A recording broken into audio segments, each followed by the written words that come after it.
ನಾಳೆಯಿಂದ ಬೆಂಗಳೂರು ಜನರಿಗೆ ಮತ್ತೊಂದು ದರ ಏರಿಕೆ ಬಿಸಿ ತಟ್ಟಲಿದೆ. ಆಗಸ್ಟ್ 1ರಿಂದ ಆಟೋ ಪ್ರಯಾಣ ದರ 2 ಕಿಲೋಮೀಟರ್ಗೆ 36 ರೂಪಾಯಿಗೆ ಏರಿಕೆ ಮಾಡಿ ಬೆಂಗಳೂರು ಜಿಲ್ಲಾಧಿಕಾರಿ ಆದೇಶ ಹೊರಡಿಸಿದ್ದಾರೆ. ಆಟೋ ಪ್ರಯಾಣ ದರ ಏರಿಕೆ ಮಾಡುವಂತೆ ಚಾಲಕರು ಬೇಡಿಕೆ ಇಟ್ಟಿದ್ರು. ಕೊನೆಗೂ ಆಟೋ ಚಾಲಕರ ಮನವಿಗೆ ಮಣಿದ ಜಿಲ್ಲಾಧಿಕಾರಿಗಳು ನಾಳೆಯಿಂದ ಜಾರಿಗೆ ಬರುವಂತೆ ದರ ಏರಿಕೆ ಮಾಡಿ ಆದೇಶಿಸಿದ್ದಾರೆ. ಪರಿಷ್ಕೃತ ದರದ ಹೊಸ ಮೀಟರ್ ಅನ್ನು ಅಕ್ಟೋಬರ್ 31ರ ಒಳಗೆ ಹಾಕಿಸಿಕೊಳ್ಳೋದು ಕಡ್ಡಾಯ ಅಂತ ಸೂಚನೆ ಕೊಟ್ಟಿದ್ದಾರೆ. ಜೊತೆಗೆ ಆಟೋ ದರ ಏರಿಕೆ ಬಳಿಕ ಹೆಚ್ಚುವರಿ ಹಣವನ್ನ ಪಡೆಯುವಂತಿಲ್ಲ. ಒಂದ್ ವೇಳೆ ಹೆಚ್ಚುವರಿ ಹಣ ಪಡೆದ್ರೆ ಚಾಲಕರ ವಿರುದ್ಧ ಕಠಿಣ ಕ್ರಮ ಕೈಗೊಳ್ಳೋದಾಗಿ ಎಚ್ಚರಿಕೆ ನೀಡಿದ್ದಾರೆ. ರಾಜ್ಯದಲ್ಲಿ ಮತ್ತೆ ಟೋಯಿಂಗ್ ಆರಂಭಿಸುವ ಬಗ್ಗೆ ಸರ್ಕಾರ ಈ ಹಿಂದೆಯೇ ಸುಳಿವು ನೀಡಿತ್ತು. ಇದೀಗ ಗೃಹ ಸಚಿವ ಡಾಕ್ಟರ್ ಜಿ ಪರಮೇಶ್ವರ್ ಆಗಸ್ಟ್ ಅಂತ್ಯಕ್ಕೆ ರಾಜ್ಯದಲ್ಲಿ ಮತ್ತೆ ಟೋಯಿಂಗ್ ಆರಂಭಿಸುವುದಾಗಿ ತಿಳಿಸಿದ್ದಾರೆ. ಈ ಬಾರಿ ಗುತ್ತಿಗೆ ನೀಡೋದಿಲ್ಲ, ಇಲಾಖೆಯಿಂದಲೂ ಟೋಯಿಂಗ್ ನಡೆಯಲಿದೆ. ಪಾರ್ಕಿಂಗ್ ಸಮಸ್ಯೆ ತಲೆನೋವಾಗಿ ಪರಿಣಮಿಸಿದೆ. ರಸ್ತೆಯಲ್ಲಿ ನಿಲ್ಲಿಸುವ ವಾಹನಗಳ ಟೋಯಿಂಗ್ ಮಾಡಲಾಗುವುದು. ಪೊಲೀಸರಿಗೆ ಜನರ ಜೊತೆ ಮಾನವೀಯತೆಯಿಂದ ವರ್ತಿಸಲು, ಶಾಂತಿಯಿಂದ ವರ್ತಿಸಲು ಸೂಚಿಸಿದ್ದೇವೆ ಅಂತ ಪರಮೇಶ್ವರ್ ಹೇಳಿದ್ದಾರೆ.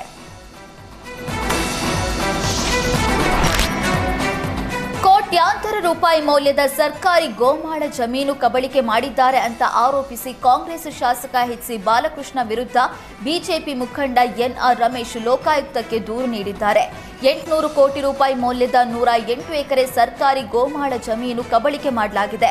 ನಕಲಿ ದಾಖಲೆ ಸೃಷ್ಟಿಸಿ 3ನೇ ವ್ಯಕ್ತಿಗೆ ಮಂಜೂರು ಮಾಡಿ ತಮ್ಮ ಹೆಸರಿಗೆ ಮಾಡಿಕೊಂಡಿದ್ದಾರೆ ಅಂತ ಆರೋಪಿಸಲಾಗಿದೆ. ಕಾಂಗ್ರೆಸ್ ಶಾಸಕ ಎಚ್.ಸಿ. ಬಾಲಕೃಷ್ಣ, ಶಾಸಕ ಎಚ್.ಡಿ. ಸೋಮಶೇಖರ್ ಆಪ್ತರು ಮತ್ತು ಕೆಲ ಸರ್ಕಾರಿ ಅಧಿಕಾರಿಗಳು ಸೇರಿದಂತೆ ಒಟ್ಟು 22 ಜನರ ವಿರುದ್ಧ ದಾಖಲೆ ಸಮೇತ ಲೋಕಾಯುಕ್ತಕ್ಕೆ ದೂರು ನೀಡಿದ್ದಾರೆ.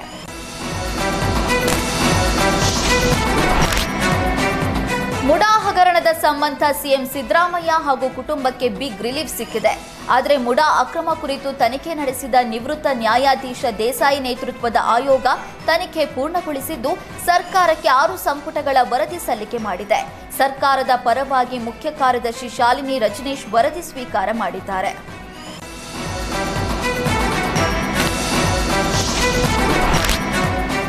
ಧರ್ಮಸ್ಥಳದಲ್ಲಿ ಶವಗಳನ್ನು ಹೂತಿಟ್ಟ ಪ್ರಕರಣ ಸಂಬಂಧ ದೂರುದಾರ ಗುರುತಿಸಿದ್ದ 6ನೇ ಪಾಯಿಂಟ್ನಲ್ಲಿ ತಲೆಬುರುಡೆ ಸಮೇತ ಮಾನವನ ಮೂಳೆ ಪತ್ತೆಯಾಗಿದೆ. ಸಮಾಧಿಯಲ್ಲಿ ಮಾನವನ ತಲೆಬುರುಡೆ ಸೇರಿ 12 ಮೂಳೆಗಳು ಪತ್ತೆಯಾಗಿದ್ದು ಪುರುಷನ ಒಳ ಉಡುಪು ಕೂಡ ಪತ್ತೆಯಾಗಿದೆ. ಸ್ಥಳದಲ್ಲಿದ್ದ ಎಫ್ಎಸ್ಎಲ್ ಟೀಮ್ ಸಿಕ್ಕ ಅಸ್ಥಿಪಂಜರ ಪುರುಷನದ್ದು ಅಂತ ಸ್ಪಷ್ಟಪಡಿಸಿದೆ.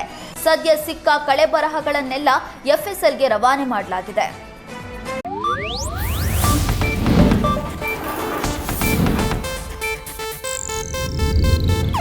ಇದು ಏಷ್ಯಾನೆಟ್ ನ್ಯೂಸ್ ನೆಟ್ವರ್ಕ್ ಪ್ರಸ್ತುತಿ.